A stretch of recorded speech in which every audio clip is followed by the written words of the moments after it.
Assalamualaikum warahmatullahi wabarakatuh. Waalaikumsalam warahmatullahi wabarakatuh. Innal hamdalillah nahmaduhu wa nasta'inu wa nastaghfiruh wa na'udzu billahi min shururi anfusina wa min sayyiati a'malina. May yahdihillahu fala mudilla lahu wa may yudlil fala hadiyalah. Amma ba'du. Masih bersama kami komunitas Tajdid Pendidikan Muhammadiyah yang diselenggarakan oleh Majelis Pustaka dan Informasi Pimpinan Daerah Muhammadiyah Surakarta, menyelenggarakan podcast bersama tokoh kita, yaitu Bapak Kiai Haji Dr. Andes Subari. Beliau mantan Ketua PDM Surakarta tahun 2015 sampai 2022, sekarang formatur pimpinan PDM Surakarta. Insya Allah segera akan muncul strukturnya. Tering itu ya struktur PDM. Sudah. Sudah. Wakil ketua. Saya wakil ketua 2. Wakil ketua 2 PDM Surakarta periode 2022 sampai 2027. Pada kesempatan ini saya belum memperkenalkan diri ya. Nama saya Zaki Setiawan sebagai hostnya. Di sini akan bincang-bincang mengenai berbagai hal mengenai kemuhammadiyahan, terutama tentang sejarah Muhammadiyah yang ada. Sejarah Muhammadiyah di sekitar Solo, tidak hanya Solo tapi di Solo sekitarnya. Kesempatan ini yaitu mengenai Kiai Haji Imam Suhodo. Imam Suhodo. Kita tahu di daerah Polokarto, Wonorejo, daerah perbatasan antara Sukarjo dan Karanganyar, ada pondok pesantren bernama Pondok Pesantren Imam Suhodo. Itu pesantren yang diselenggarakan oleh Muhammadiyah di daerah sana, yaitu di daerah Blimbing. Unik di sana karena memakai nama Imam Suhodo. Imam Suhodo itu yang saya tahu tokoh di zamannya, tokoh di zaman ketika Keraton Surakarta masih memerintah sebagai pemerintahan di daerah tersebut, pemerintahan di daerah Surakarta dan sekitarnya. Sebelumnya kita mau bertanya-tanya kepada Pak Kiai, siapa itu sebenarnya Kiai Imam Suhodo itu? Terima kasih.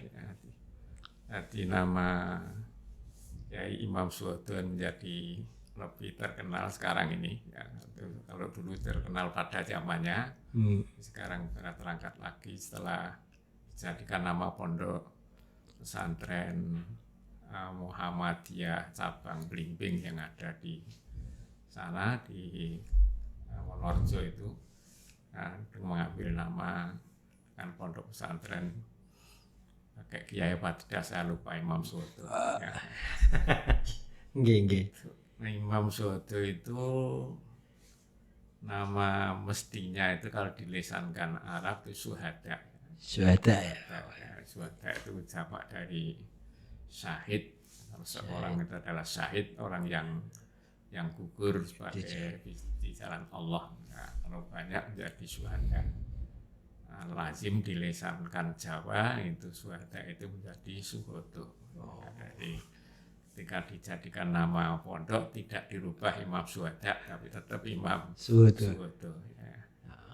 Jadi yang kami tahu bersumber dari anak keturunan beliau Imam Suhodo ini yang kemudian karena beliau itu diangkat menjadi guru kerajaan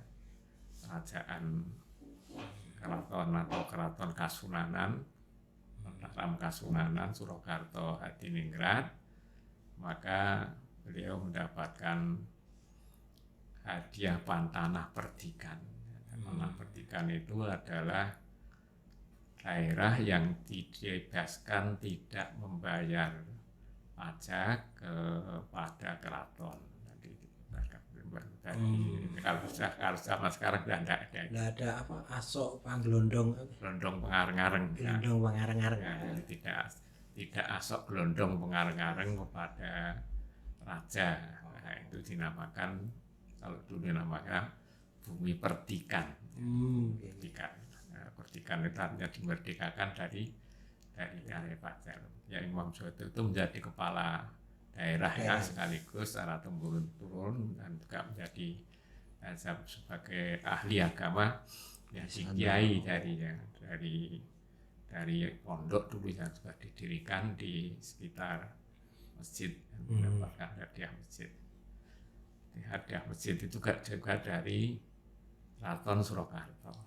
Oh, dapat tanah perdikan, ya, sekaligus masjidnya ya. Masjidnya. Masjid agungnya.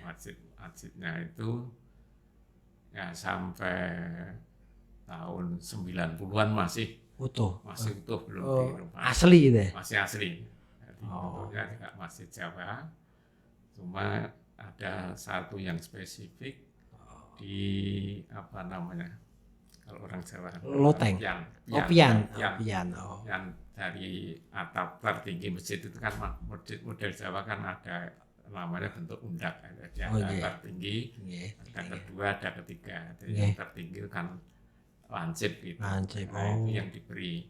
Kalau yang di bawahnya semuanya cara Jawa usuke ketok wong isor. Tapi ya maka yang diberi pian hanya yang belandar paling atas. Tapi ternyata di sana di piannya itu ada pintunya. Oh, berarti ada ruangan. Ada ruangan di dalam, dan kalau masuk pintu itu di dalam masjid itu masih ada, ketika saya melihat pada tahun 90-an itu masih ada tangga untuk naik itu. Tangga itu ya? Tangga, yondo. Saya bertanya-tanya pada waktu itu, kemudian juga diberi tahu bahwa Imam Soeharto itu aslinya adalah orang yang datang dari daerah barat. Ya. Saya agak lupa apa Kebumen apa Purworejo, pokoknya di sebelah barat dari Ngayogyakarta. Nah, kemudian sebagai seorang pejuang yang melawan Belanda pada waktu itu, beliau kemudian dalam pelariannya masuk ke mana itu, ke sebelah timur dari Wonorejo itu ada pesantren yang lebih tua namanya. Masih ada itu? Sekarang masih apa enggak betul. Kan kampungnya Kayu Apak namanya.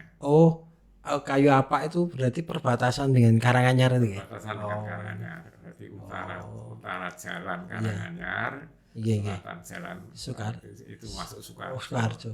Itu zaman Diponegoro nggih, perang Jawa itu. Kira zaman Diponegoro kira. Zaman Diponegoro. Ya. Jadi karena untuk kemudian diambil karena alim, dan pada saat itu termasuk yang langka, dia adalah hafid Al-Quran 30 juz itu. Nah, kemudian diambil menantu oleh kiainya Kayu Apak. Saya cuma tidak bertanya Kiai Kayu Apak namanya siapa orang itu. Nah, hafid itu hafal ya. Cara Jawa hafal itu. Maka kemudian beliau ketika keraton membutuhkan seorang guru untuk mengajar, untuk memberi pelajaran kepada raja, itu memberikan pengumuman, mencari sosok seorang alim tapi juga sekaligus hafal Al-Quran. Nah, kebetulan disodorkanlah ya Imam Soeharto ini, kemudian diterima oleh raja. Maka juga menurut anak turunnya itu, beliau juga mendapatkan nama Kiai Apil Quran. Apil. Saking hafal apil. Saking hafalnya apil. Ada yang mengatakan itu dari kata hafid. Apil Quran. Nah, kemudian sebagai penghargaan menjadi guru dari raja itu, maka beliau mendapatkan itu, namanya mendapatkan hadiah ya, bumi perdikan. di Wonorejo yang saya tidak tahu batasnya masih ada ini. Zaman Raja Sinten niku. Zaman ketika yang berguru ke sana ini Paku Buwono keempat. Oh, yang memang terkenal santri ya. Terkenal santri ya, jadi terkenal santri. Jadi kalau sebagai penghormatan raja kepada kiai ini cukup besar. Jadi kalau berguru gitu itu tidak mesti kiainya ditimbali ke keraton. Gitu. Tapi sering juga sang raja ini menurut cerita anak turunnya Kiai Imam Suwoto itu datang ke sana dengan istilahnya cara Jawa namur laku. Namur laku itu menyamarkan diri. Oh, itu. Tidak datang sebagai raja. Oh, pakai pakaian biasa. Jadi katanya kalau datang ke sana malah pakai pakaian petani, pakai caping, ya kemudian kalau masuknya ke desa sudahnya jalan kaki. Tapi tanpa pengawal gitu ya ada pengawalnya, tapi pengawalnya tidak mendampingi kayak pengawal raja itu. Raja itu kemana ada pengawalnya. Pengawalnya ketika raja itu namur laku itu tidak berada di ngapit-ngapit. Berarti ini kados seperti di kitab Ta'limul Muta'alim ya. Oh iya. Guru adab mendahului ilmu. Nah, kemudian diceritakan dari tempat yang ada di kayak di loteng di atas itu adalah tempat kalau sang raja berguru kepada Kiai Imam Suwoto. Oh, bergurunya di ya mengajarnya ngaji itu di pian. Oh. Wong ngarannya sing ngarannya kalau lantai 2 loteng, tapi itu ya karena bukan lantai 2 ya. Oh, gitu kayak. Yang di sana. Itu berarti nek seperti dulu sama dengan kayak sentong itu pintu deh. Oh, pinten. Kalau sentong itu kan kamar. Oh, kamar. Oh, ya, sentong itu kamar di model rumah Jawa. Rumah Jawa itu dulu susunannya kan ada paten, pakem. Pakem ada omah muri, ada pendopo. Dan masih ada lagi di sela-sela antara rumah belakang dengan rumah depan itu ada namanya peringgitan ya. Oh, kayak kalau koridor itu ya. Bukan. Ya kayak bangunan tapi cuma setangkep itu artinya ya emung lorong. Kiwa tengah. Jadi tidak luas. Nah, menjadi rumah belakang, rumah depan yang besar ini sebagai pendopo yang biasanya berbentuk joglo kalau orang yang berpangkat, ya kemudian antara joglo dengan rumah belakang ini ada bangunan yang namanya peringgitan. Dikatakan peringgitan karena dari kata ringgit. Jadi orang Jawa dulu kesenian yang dilakukan ringgit itu kan wayang. Dinangkap wayang, tempat itu adalah untuk tempatnya menggelar kelir. Oh, gitu. Nah, rumah belakang ini orang Jawa punya namanya kamar ya. Kamar itu dalam bahasa Jawa dikatakan sentong. Tapi karena di rumah Jawa itu kan tiangnya ada 3 plong kan. Di tengah, kanan, kiri. Nah, maka sentong itu juga ada 3. Sentong kiwa, sentong tengen, sentong tengah. Gitu. Penuh filosofi ya. Ya, itu orang Jawa bangun rumah ada filosofi meskipun itu tetap juga berbau dari kepercayaan orang-orang Jawa kuno, orang Jawa Hindu ya. Jadi 3 sentong itu yang ditinggali hanya kanan kiri. Yang tengah ini tidak. Karena yang tengah ini namanya bukan sentong, tidak hanya sentong tengah, tapi juga diberi nama pasren. Pasren itu artinya tempatnya Betari Sri. Tempatnya padi ya nih. Dewinya padi. Ya. Tidak untuk numpuk padi. Tapi untuk menghargai Dewi Padi. Gitu. Berarti beda yang di masjid tadi loteng. Jadi sang raja Kanjeng sampeyan kang dalem Kanjeng Sinuwun Pasri Paku Buwono kaping sekawan. Karena kalau gelar lengkapnya kan Kalipatullah Tanah Jawa Sayyidin Panoto Gomo. Gelar raja Keraton Kasunanan Surakarta kan. Ngajinya di atas. Ngajinya di atas. Di yang menghormati, betul-betul menghormati kiainya. Oh. Jadi ketika datang ngaji itu tidak pakai pakaian sarung. Ngoten. Mendudukkan saya ini sekarang ini kan jadi murid ya. Oh, anu ya. Ya jarang ya raja yang gitu ya. Jarang.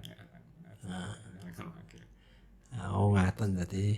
Imam Suhoto itu asalnya memang dari situ ya, dari situ. Di cikal bakal bumi pertikan Wonorejo itu ya kepala daerahnya Imam Suhoto itu. Imam Suhoto. Dan itu turun menurun. Oh gitu, berarti Imam Suhoto itu gurunya Pakubuwono keempat lah. Karena Pakubuwono keempat ngaji, maka ya berpengaruh di pola pemerintahannya ya. Oh iya, cukup berpengaruh. Berpengaruh ya. Islam cukup berkembang Dan cukup menonjol di zaman. Oh, ngoten ya. Ulama benar-benar dihargai. Kayak kitabnya di Zarnuji no, Ta'limul Muta'alim ya. Zarnuji ya. Oh, ngoten ya. Lah, kitabnya itu kan zaman Pakubuwono keempat ada serat namanya Wulang Reh. Wulang itu katanya ajaran, reh itu jalan. Jalan ajaran gitu. Salah satu ajaran di situ itu kalau orang mau belajar agama itu kowe kudu ndek guru gitu. Guru. Nah, mungkin salah satu aplikasinya seperti itu. Nah, mungkin gimana? Jadi menurut cerita anak keturunan ya Imam Suhoto, karena itu kan Imam Suhoto kemudian terus secara turun-temurun kan putranya menjadi kepala daerah Pertikan itu. Yang terakhir yang kami jumpai itu Kiai, ingat saya sekarang namanya Ahmad Zaini. Nah, ini yang kemudian juga berpengaruh karena kepala bumi tanah Pertikan itu kayak raja kecil. Raja kecil ya.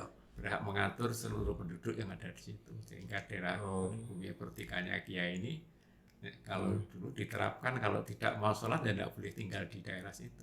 Ngoten aturannya. Muslim semua. Maka di daerah bumi Pertikan Wonorejo itu santri semua. Ngaten. Santri tidak boleh tinggal di situ. Memang kaum santri kalau ya, memang di situ. Lah itu bedanya napa kalih nyun sewu kalih bedanya apa dengan Kanjeng Sunan Pakubuwono kaping 12 ingkang mendirikan Mambaul Ulum. Keislamannya perbedaannya di mana? Nuansa keislamannya di kalau anak nuansa keislamannya itu sesuai dengan apa ya zamannya ya. Zaman Pakubuwono keempat ini kan pendidikan formal belum ada. Beliau ingin mengajarkan masyarakatnya itu melalui buku yang disusun Wulang Reh. Aslinya yang nyusun sebetulnya ya Imam Suhoto.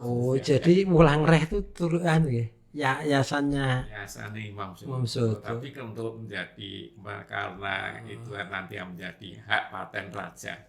Gitu. Untuk bisa berlaku untuk di seluruh kerajaan kan harus. Ini adalah yang dari yayasan dalam istilahnya buatannya Pakubuwono keempat. Karena secara eksplisit memang ada kata Quran gitu. Ada. Jadi di sana itu kan dibuat buku Wulang Reh ini isinya kan nasihat. Iya, nasihat. Nasihat ini dikemas dalam tembang. Mocopat ya. Yang diawali dari Dandang Gulo. Nggih. Saya sebagian masih ingat ya. Mulai dari pertama menyatakan bahwa tuntunan yang sesungguhnya itu Al-Quran. Gitu ya. Eksplisit sekali ya. Sekali. Jadi jroning Quran gone rasa jati. Itu nggih leres.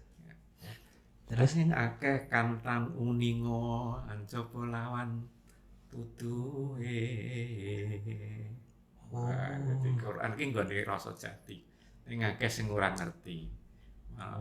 Ya jabane ora ngerti, isine ya ora ngerti. Rasa jati itu rasa itu artinya perasaan hati, perasaan dari hati yang gitu ya. Rasa yang sesungguhnya dikatakan rasa jati. Itu dari kata ulangan kepada pelajaran untuk membentuk hati yang baik dengan Al-Quran. Gitu ya. Kemudian dilanjutkan pada yang pengen ngerti, sira yen angguru kaki yang lamun sira yen sira pengen ngerti, mula sira anggek guru. Oh, itu ya. Al-Quran itu jadi dirasa dhewe ini meguru. Oh, Baru dilanjutkan pupuh kedua, lamun sira anggek guru kaki. Mun sira anggek guru kaki milya mangsa sanyata ingkang becik martabate. Sarta roeng kukung kang ibadah lawan wirangi. oh gitu. Ini saya masih ya dulu karena saya termasuk mubalik yang sering Jawa. keluar kota itu masuk menjadi bahan saya kalau menyampaikan dakwah menyampaikan ajaran. Jarang ini di Muhammadiyah yang pakai kultural gini. Ya karena saya karena saya asli bukan asli orang kota Solo. Saya kan asli dari kaki Gunung Lawu dan saya masih istilahnya nek sarjo menangi itu masih menangi itu mengetahui ketika saya kecil. Ulang reh ini sering dibaca di kampung-kampung. Oh, dipakai ya? Dipakai ajarannya. Ya di Dinggora itu artinya di kampung-kampung yang bukan muslim loh nih. Iya. Di kampung-kampung kan bukan muslim. Itu kalau ada acara malam mau ada anak lahir. Ada anak lahir itu kan di Jawa nganggo sepasaran. Nggih. Setelah malam ketiga, malam keempat, dan malam kelima ini diwacake buku Ulang reh. Nyanyikan. Kalau tahu maknanya ya dalam juga. Oh iya. Cuma saya masih kecil pada itu tidak ingat apa. Nek Jawa apa diunsak, iya apa mung dikelembang ketok. Jadi digilirkan, jadi dulu rata-rata orang Jawa kan bisa ngembang. Oh ditembangkan gitu, bergantian itu? Iya, dibaca bukunya itu. Oh, dandang gulonya itu ya? Dandang gulonya. Karena yang agak Islamnya kental itu kan ditembang dandang gulo. Iya, diulang reh di dandang gulonya. Dandang gulonya. Oh gitu ya. Tadi memang anu ya. Nuansa dakwah kulturalnya kuat. Sekali ya, jadi orang Jawa dulu kan senang sekali pada seni Jawa. Ngomong orang Jawa ya, termasuk di antaranya yang populer itu tembang mocopat itu. Ini yang digunakan oleh Raja Pakubuwono keempat itu untuk menyiarkan ajaran Islam lewat buku yang disusun tidak terasa ya, tidak terasa meresap. Ya. Jadi tidak nek cara Jawa ra ketok ngguroni, tidak ketok. Oh. Itu juga pakai kenong bunang. Ya kalau di situ ada yang bisa seni, biasanya kalau dana selimen itu namanya pakai siter. Oh, pakai siter yang tinggi. Kayak gitar itu. Oh, lebih indah lagi ya, lebih terasa, lebih nges. Lah, ya. Lah itu berarti kalau siter juga kenal nih larasnya yang Oh ya tahu laras. Itu pakai selindro no pelok kalau ya. Tinggal apa namanya kan gending Jawa itu semuanya kan ada dua laras itu. Laras. Jadi ini satu hal yang mungkin tidak dimiliki di suku bangsa ataupun negara yang lain atau dari kultur satu bangsa. Kalau biasanya kan cuma mengenal satu tangga nada. Ya, do re mi fa sol. Itu tidak ada yang lain kan dari pasal itu hanya situ. Tapi kalau di gamelan Jawa, ini kan asalnya kan dari gamelan. Di gamelan Jawa itu ternyata ada dua larasnya, dua model nada.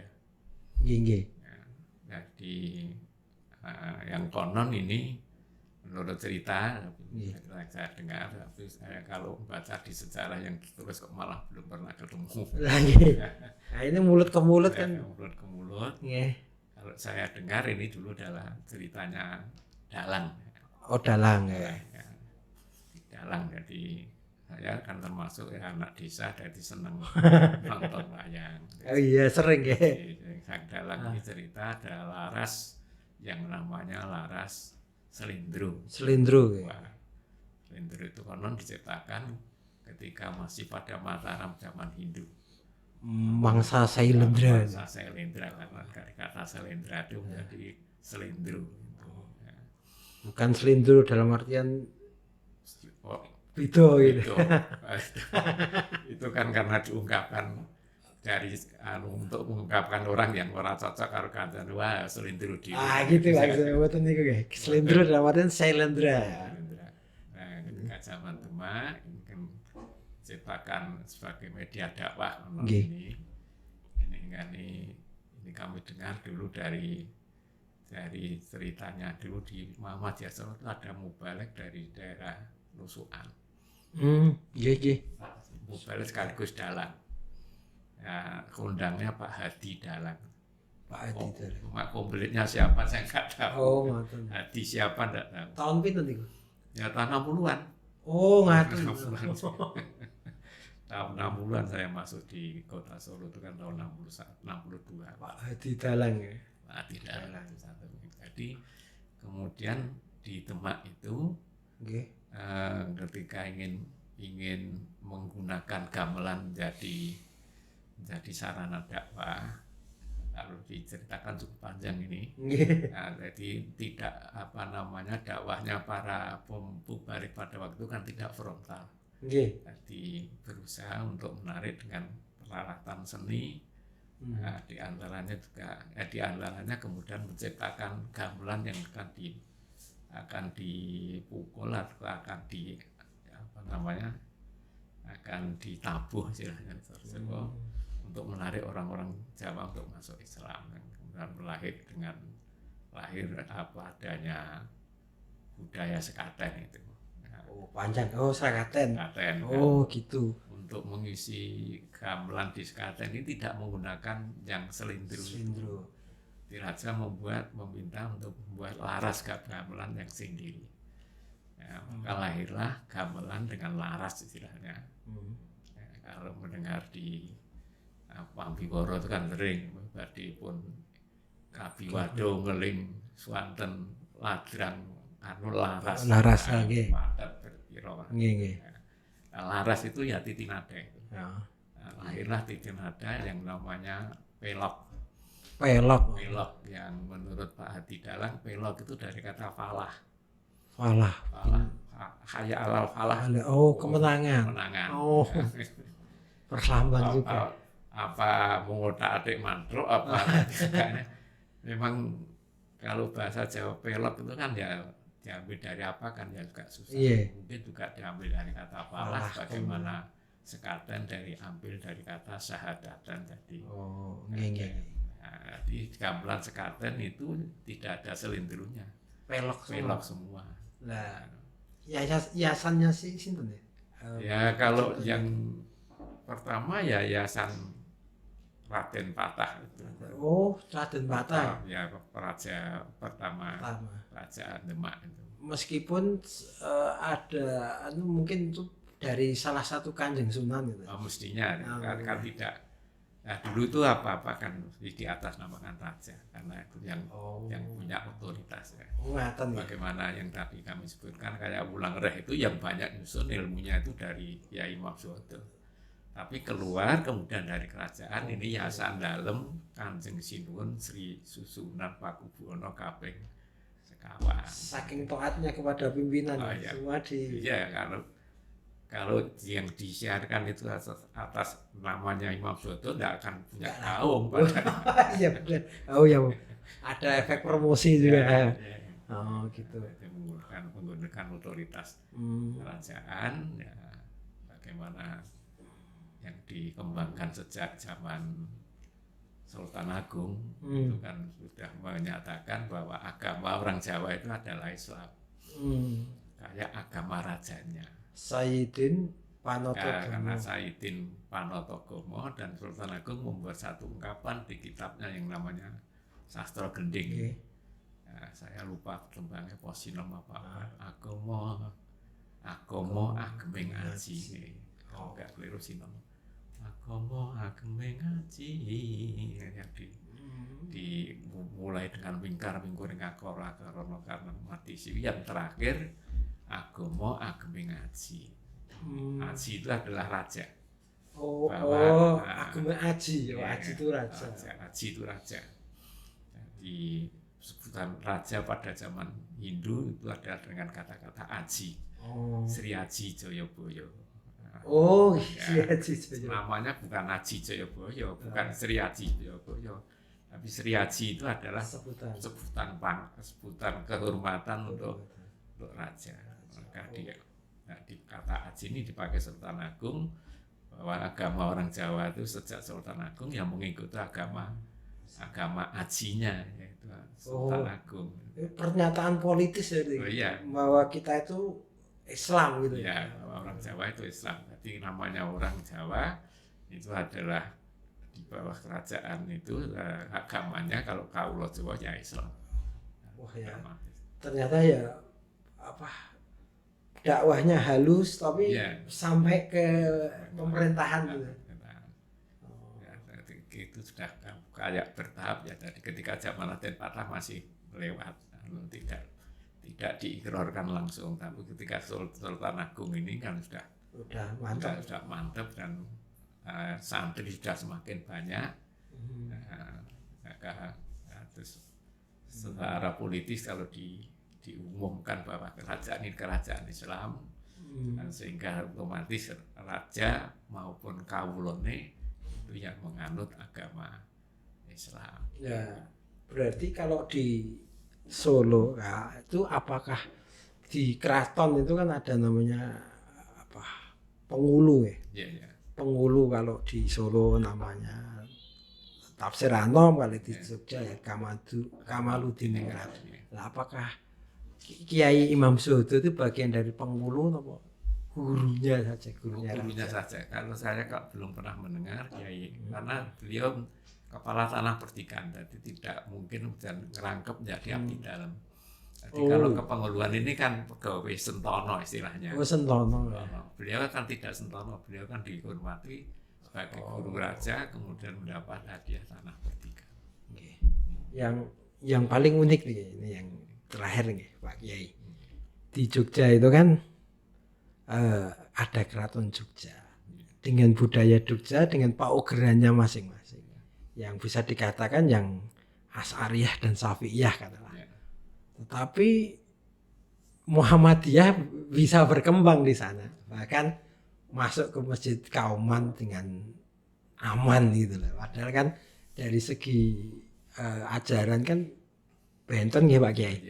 Dari karena mereka Asy'ariyah lebih ke Syafi'iyah, Asy'ariyah rodok norekot sithik. Nek Muhammadiyah kan arujuk ilal Quran wa sunnah. Lebih masuk akal, lebih rasional. Itu kalau di Solo jelas ya. Di Solo memang begitulah. Yang mengandung Syafi'iyah yang kalau di Jogja niku faktornya apa? Mengapa kok bisa begitu? Ya. Kalau menurut angan-angan saya ya. Iya. Dari mendengar cerita berbagai dari membaca dari mendengar cerita. Ini diawali karena kedekatan hubungan sejak ayah Kiai Dahlan, Kiai Abu Bakar sampai Kiai Dahlan dengan Sultan. Dengan Sultan. Jadi Sultan Jogja pada waktu itu kalau saya nggak keliru Sultan ke-7. Punya pemikiran keagamaan yang berbeda.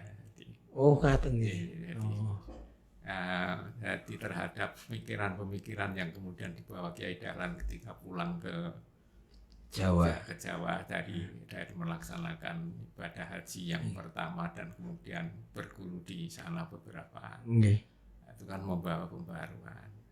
Itu Sri Sultan lebih tertarik kepada pemahaman dan gerak dari Kiai Dahlan. Karena menganggap, kalau saya pernah mendengar itu Sultan agak terbantu terbantu Mas. bantu dari tugasnya sebagai Sayyidin Panotogomo itu untuk mencerdaskan kehidupan masyarakat Gitu ya? dalam agama ini, Oh, terdampung dengan Kiai Dahlan kan berdakwah dengan gitu ya. ya, dan agaknya beliau Sultan tidak mempermasalahkan tentang pemikiran Kiai Dahlan yang berbeda dengan apa namanya, dengan kalau disebut mungkin paham resmi keagamaan yang ada di dalam Ya itu. kerajaan. Maksud saya agak beda sebenarnya dengan paham keagamaan keraton dengan Kiai Dahlan. Ya. Berarti bisa beriringan ya Iya, antara bisa Muhammad. beriringan ya, sehingga kalau kita baca kita lihat di Sampentera ketika terjadi ketidakserasian Dengan Kiai antara Khalil. Kiai Dahlan dengan Kiai Khalil sampai terjadi pada perubahan atau Langgar kalau Kidul. nilai langgar kidul itu kan kemudian Kiai Dahlan itu dipanggil ke keraton Ngaten. untuk ya tembung ini ke Jawa untuk nyapih kahanan sekaligus untuk Kiai Dahlan supaya nambah kawruhnya, istilahnya kawruh untuk Belajar tentang paham-paham yang sudah didengar Sultan, sesuatu yang mengadakan pembaruan sekali lagi ke Mekah. yang kedua kali itu. Jadi ke Mekah yang kedua kali itu atas biaya dari Sultan. Kesultanan. Gitu ya, malah dibiayai Sultan. Dan kebetulan konon itu Sultan punya rumah di Mekah sana, yang jadi rumah terkenal dengan rumah Mataraman itu disediakan untuk orang-orang dari daerah tanah Mataram kalau belajar di Mekah. Ya. Jadi bisa beriringan, bisa. Dan konon kan Kamaluddin Ningrat kalau di sana. Yang kedua Kiai Sangidu itu kan dalamnya sih dipakai untuk apa namanya deklarasi Muhammadiyah. Di dalam mengulang betul. Kiai Khalil setelah wafat itu yang ditunjuk oleh Sultan untuk menggantikan jadi Kanjeng Penghulu ini kan Sangidu ini. Sangidu. Yang tetap namanya pakai Kamaluddin Ningrat, tapi awalnya kok saya lupa siapa. Kalau yang pertama kan yang diganti kan Khalil Kamaluddin Ningrat. Kemudian yang Pak Sang itu juga diberi nama, saya lupa, yang saya hafal ya Kamaluddin Ningrat. Ya, ini sahabat dan sekaligus ya gampangannya murid ngajinya Kiai Dahlan. Ngaten. Sehingga kalau ini saya cuma mendengar bener rembuh ya dari Pak AR dulu ketika almarhum Pak AR itu ketika tahun 80-an ya. Ya mulai tahun sebelum 80 dia kan ketua Muhammadiyah sejak 68 sampai 90 ya. Itu menceritakan ketika ada menerbitkan bahwa Muhammadiyah itu kudu duwe anggota, jadi orang mung wong teko terus orang dicatat gampangan gitu. Jadi bisa sampai sekarang kan dibakukan namanya kartu anggota Muhammadiyah. NPM ya, nomor baku Muhammadiyah. Ini pertama kali ketika Muhammadiyah mengadakan pendaftaran anggota ini, yang anggota nomor satu itu Kiai Kamaluddin Ningrat ini. Urut 1. NPM nomor 1 itu. Malah. Beliau. Jadi itulah hubungan antara Sultan dengan Kiai Dahlan. Ya, meskipun Kiai Dahlan sudah keluar dari jabatan kepenghuluan, jadi tidak lagi jadi ketep karena sibuk ngurus Muhammadiyah. Itu Kiai Dahlan masih punya hubungan secara personal maupun juga ada hubungan kekerabatan. Kekerabatan Karena salah satu di antara istri Kiai Dahlan itu termasuk keluarga raja. Pernah dengar juga nih. Sehingga pernah terjadi Kiai Dahlan itu matur ke keraton ya, karena ketika hari raya yang ditetapkan keraton dengan Muhammadiyah beda. Muhammadiyah itu sejak dulu udah ada perbedaan. Jadi keraton kan menggunakan hisab, namanya hisab urfi, hisab yang di bulan Adat pada ya? primbon. Primbon. Ya, Oh. daerah primbon. Sedangkan Muhammadiyah kan pakai hisab hakiki. Hmm. Di hisab primbon Jawa itu, hisab urfinya keraton itu, Ramadan itu mesti poso ya, namanya poso itu. Oke. Itu umurnya mesti 30. Oh, ngoten. Mesti 30. Abdullah terus. Ya, ya karena masuk pada hisabnya itu. Oh, Di hisabnya. hisabnya orang Hitungannya. Jawa itu kalau bulan itu nomor urutnya ganjil, umurnya 30. Kalau nomor urut genap, umurnya 29. Jadi kayak suro satu udah 29. 29. Oh, Nanti sapar itu ya. 30. Mulut. Nah, mulut itu kembali menjadi 29. Nah, Ramadan itu kan puasa itu kan nomor 9. Oh, Umur gitu. 9, maka umurnya 30. Nah, Sejak dulu sudah berbeda. karena ya di bawah kerajaan maka Kiai Danan ya kulon nuwun kelas. Tapi raja mempersilahkan. Monggo kalau Kiai mau berhari raya sholat idnya hari ini hari apa gitu silakan, tapi keraton tetap gerbeke pada hari berikutnya. Itu kan kalau Batu itu ada gerbek istilahnya. Gunungan itu ya? Ya, gerbek itu ya hari besar menyambut hari besar dengan mengeluarkan tumpeng gede, sangat gede ini tinggal di gunungan gitu ya. Berarti ini hampir sama teng daerah Wonorejo. Di itu juga sekarang kan jadi warga Muhammadiyahnya di situ ngumpul. Padahal kan dulu keraton ya, daerah keraton Vertigan. Itu cikal bakalnya karena Kiai ini masuk Muhammadiyah. Oh, maka gitu. Sehingga ya beliau Kiai sekaligus kepala daerah. Vertigan ketika Kiai ini masuk Muhammadiyah itu kan masih keraton masih eksis. Jadi Vertigan masih dia eksis. Sehingga di Wonorejo itu hampir kalau dulu 100% warga. Lah ya itu cukup unik, bagian dari keraton tetapi ikut Muhammadiyah, bukan ikut yang ya paugerannya keraton gitu ya. Saya kayak di Jogja sama kan ya, itu kan cukup unik lah itu. Kalau itu kan termasuk sampai Kiai ya ini, jadi kan tidak merasa menjadi abdi dalam. Karena perdikan tadi ya. Tidak perlu minta izin pada raja. Berarti meranu lebih istimewa. Kayak daerah istimewa kalau sekarang. Perdikan itu. Tidak seperti tafsir Anomnya atau Kamaluddin Muridnya. Itulah sejarah awal mula Muhammadiyah di Wonorejo itu ya. Karena dulu agak unik karena ini keraton tapi kok Muhammadiyah.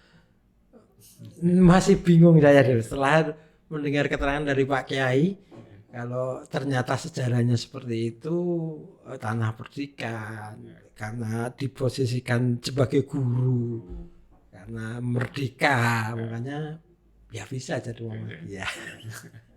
Mekaten ya. Oke. Ini dari mulut ke mulut saksi sejarah langsung ya. Nah, ini yang kita butuhkan Pak Kiai, dalam artian ini paling nggak tercatat, terekam, nanti kan bisa untuk anak turun kita. Kono mbiyen mula bukane kayak gitu. Bagian dari sejarah bahwa saya menyimpulkan bahwa kultur itu harus dihormati ya. Tidak boleh dilawan tapi menyesuaikan pribadi. Jadi kultur itu tidak harus dilawan secara frontal. Kalau dalam mata tradisi tablik Jawa model dulu diisi ya. Istilahnya istilah apa ya? Kalau di istilah politik yang disebutkan dulu saya lupa. Tapi dikatakan politik garam. Politik garam. Nguyai. Merasa dadak apa namanya, tapi kalau kita bisa menyajikan dari bumbunya itu akan berarti terasa. Jadi dakwah Islam orang-orang dulu di Jawa ini lewat kerajaan itu istilahnya dari balik-balik itu ingin mewarnai lewat kultur. Tapi memang ya susahnya pada waktu dulu itu kan raja itu adalah penguasa tunggal. Dan penguasa mutlak. Jadi pangannya tidak salah Jawa Bang Ijune, Bang Ijune warna keagamaan itu juga dipengaruhi oleh kualitas dari agama sang raja. Oh gitu. Ya, jadi kalau Kasunanan memang yang tercatat menonjol keislamannya dua itu tadi. Sekawan. Papat dan Kaping Sedoso. Oh, dan ternyata dai-dai Muhammadiyah ya ternyata ya mengikuti ya, tidak secara kultural juga bisa menyesuaikan gitu ya. Termasuk Pak Kiai dulu pakai dalang, pakai tembang-tembang Jawa gitu. Itu kan menyesuaikan dengan kultur lingkungan saat itu. Terima kasih Pak Kiai atas keterangan penjelasan yang cukup gamblang. Semoga bisa berlanjut lagi. Masih banyak ini yang sebenarnya pertanyaan yang di dalam kepala saya mau saya tanyakan. Tapi karena keterbatasan waktu, mungkin di lain waktu mungkin bisa disambung ini. Yang menarik ya. Karena menurut saya ini penting untuk diketahui generasi berikutnya. Agar bisa direkam, bisa tercatat. Jadi generasi berikut itu bisa mempelajari, oh dulu ada sejarah seperti ini, dulu ada tokoh seperti ini, dulu ada pemikiran seperti ini. Nah, terima kasih sekali. Semoga ini menjadi ilmu yang bermanfaat dan barokah. Mohon maaf jika ada kesalahan. Para pemirsa, kita akhiri pertemuan yang sangat bermakna ini dan sangat membahagiakan karena banyak ilmu yang kita bisa serap. Semoga bermanfaat dan kita ketemu lagi di pertemuan atau di podcast selanjutnya. Terima kasih. Assalamualaikum warahmatullahi wabarakatuh.